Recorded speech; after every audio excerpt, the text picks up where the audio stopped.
Breaking news right now, the Gladiator fire becoming a giant tonight. The area burned more than doubling in size.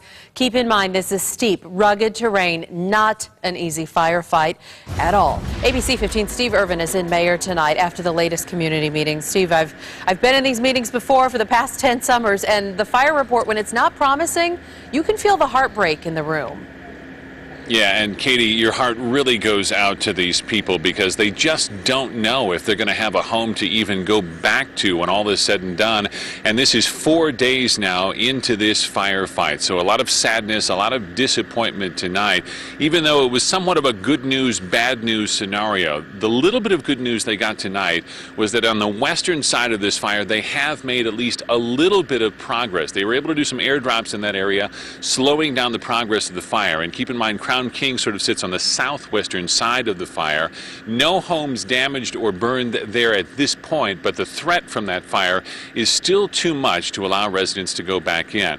Now, the bad news is that this fire is growing rapidly. As you mentioned, more than doubling and almost tripling in size from where it was just this morning. It was at 2,000 acres this morning. Tonight, the number stands at more than 5,400 acres. Still 500 firefighters on the line, and this fire still just 5% contained.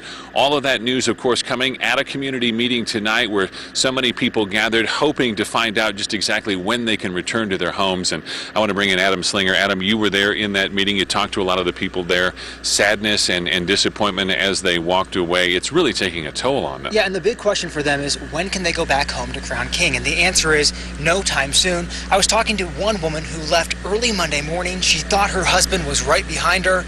Turns out he had another plan. Yes, I didn't know he was staying. He told me he was meet me down the road. But because he knew I wouldn't be happy about that. So he kind of tricked her into leaving without him. Her husband is okay, she says, and he has a bag packed if the fire gets too close to their home. Firefighters told the people at the town meeting to beg anyone that they know who is still in Crown King to get out tonight. Now, if you watched our newscast last night, you saw an emotional L'Oreal Mine break down in tears. Firefighters told her her house would probably be lost. Well, the fire did claim another home today, but it was not hers. I don't know. I mean, how do you get so happy about, wow, you know, I lucked out because the wind shifted and somebody else did lose their home. So. More than 500 firefighters, Steve, are currently working on the Gladiator fire tonight, and they say every day it will get closer to the center of Crown King. Yeah, it's certainly difficult. And you can understand why people would want to stay behind. I mean, they built their entire lives there, and they feel like they can do something, but obviously they're putting themselves in danger as well when they do that. Thanks so much, Adam. You know, we talked about the massive resources that are coming here to Crown King every day, and as you can imagine, with 500 firefighters on the line, it takes a huge amount of support just to keep them going.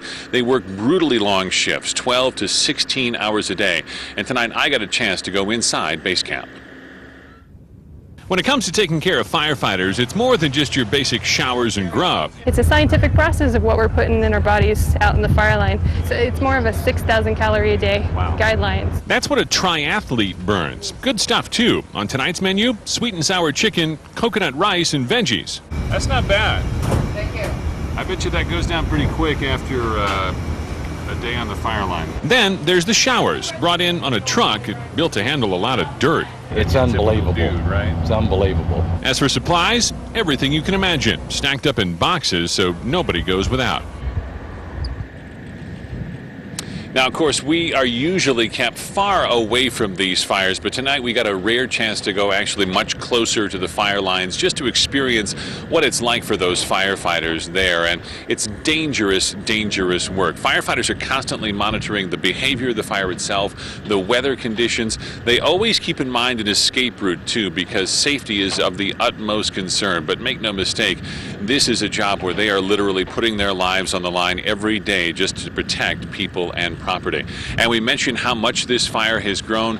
We put up a comparison of the two different maps from last night and then from tonight, and you can see from these maps just how much larger that fire area is. And Katie, tonight, perhaps the worst news of all is that this fire is expected to grow much, much larger, and that's because of the strategy that we're learning about tonight. They call it a big box strategy, something that was was pretty familiar in the Wallow fire that we saw last year.